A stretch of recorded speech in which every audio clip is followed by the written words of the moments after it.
أعوذ بالله من الشيطان الرجيم بسم الله الرحمن الرحيم الحمد للہ وکفا والسلام علی عبادہ الذین اصطفیٰ اما بعد۔ امام بخاری اور امام مسلم رحمہم اللہ نے ام المؤمنین سیدہ کائنات حضرت عائشہ صدیقہ رضی اللہ تعالی عنہا سے روایت نقل کی ہے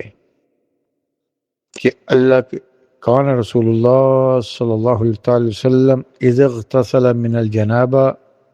یبدأ فیغسل یدیہ ثم یفرغ بیمینہ علی شمالہ فیغسل فرجہ ثم يتوضأ وضوءه للصلاة ثم يأخذ الماء فيدخل أصابعه في أصول الشعر حتى إذا رأى أن قد استبرأ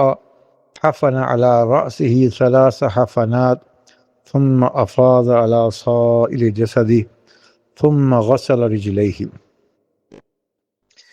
اما جان سے روایت ہے کہ اللہ کے رسول صلی اللہ تعالی علیہ وسلم جب غسل جنابت فرماتے تھے تو سب سے پہلے اپنے دونوں ہاتھ دھوتے تھے، پھر اپنے بائیں ہاتھ سے استنجا کرتے اور اس جگہ کو دھوتے اور اپنے دائیں ہاتھ سے اس پر پانی ڈالتے اور پھر وضو فرماتے، یعنی بائیں ہاتھ سے استنجا کرتے اور دائیں ہاتھ سے پانی ڈالتے اور پھر وضو فرماتے، اسی طرح جس طرح نماز کے لیے وضو کرتے ہیں، اور پھر پانی لیتے تھے اور بالوں کی جڑوں میں انگلیاں ڈال کر وہاں پانی پہنچاتے تھے، یہاں تک کہ جب آپ علیہ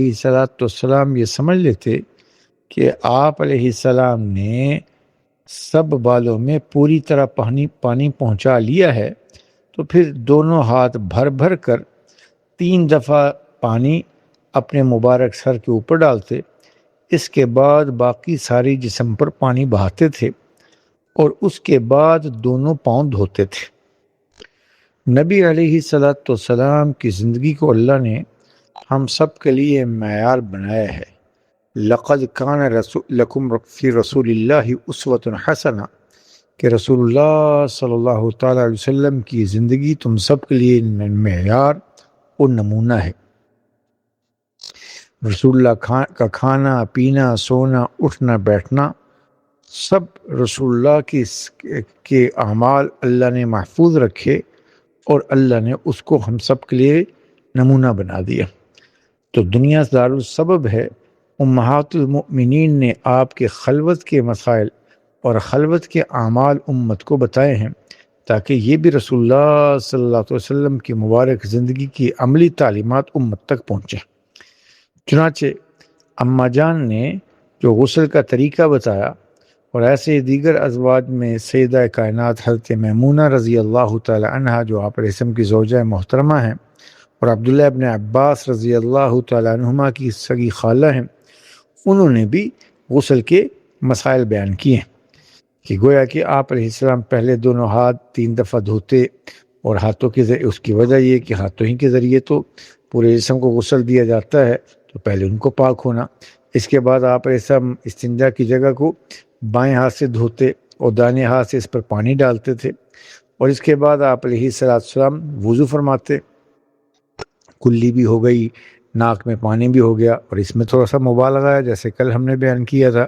وَإِن كُنتُمْ جُنُوبًا فَطَّهَّرُوا، کہ جب جنابت کا غسل کر رہے ہو تو پاکیزگی حاصل کرنے کے لیے ذرا مبالغہ کر لے، کلی کی بجائے غرغرہ کر لے، ناک میں ذرا پانی تھوڑا سا استنشاق کھینچ لے، اور اس کے بعد پھر پورا وضو کر لے۔ اور نبی علیہ السلام اس کے بعد جیسے بتا دیا کہ اپنے مبارک بالوں کی جڑوں میں اپنے بالوں کو ہاتھوں کو گیلا کر کے آپ علیہ السلام ریش مبارک میں بھی خلال کرتے اور بالوں کو بھی کی جڑوں میں پانی پہنچانے کے بعد بالوں کے سر کے بالوں کو اہتمام سے دھوتے، اور اس کے بعد پھر پورے جسم پر پہلے سر پر پانی ڈالتے اور پھر دائیں اور بائیں جانب ڈال کر پورے جسم پر کو غسل کر لیتے۔ تو یہ آپ علیہ السلام کو مبارک طریقہ ہے۔ اور پھر چونکہ اس زمانے میں پانی رکنے کی پانی اس طرح تو باہر نہیں ہوا کرتا تھا غسل خانوں میں، وہ پانی جمع ہوتا، تو آپ علیہ السلام جب پاؤں دھونے ہوتے اس کو پھر جب غسل سے فارغ ہوتے تو اس جگہ سے ہٹ کر پھر پاؤں دھو لیا کرتے۔ آج بھی اگر ایسا ہی ہے کہ اگر پانی جمع ہو رہا ہے نیچے اور پراپر جو ہے وہ اس کا پانی کا بہاؤ نہیں ہے، تو پھر پاؤں کے دھونے کو مؤخر کر لیا جائے کہ مبادا یہ پاؤں اسی پانی میں ملوث ہو جائے اور اثر جو ہے اسی میں اٹھ جائیں۔ تو لیکن اگر پانی گزر رہا ہے اور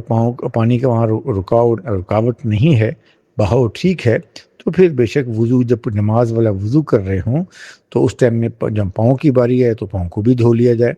اور پھر سر کو دھویا جائے، سر کو اوپر پانی ڈالا جائے اور پھر پورے جسم پر پانی ڈالا جائے۔ اللہ ہم سب سے راضی ہو، دین سیکھ کر عمل کرنے کی توفیق عنایت فرمائے۔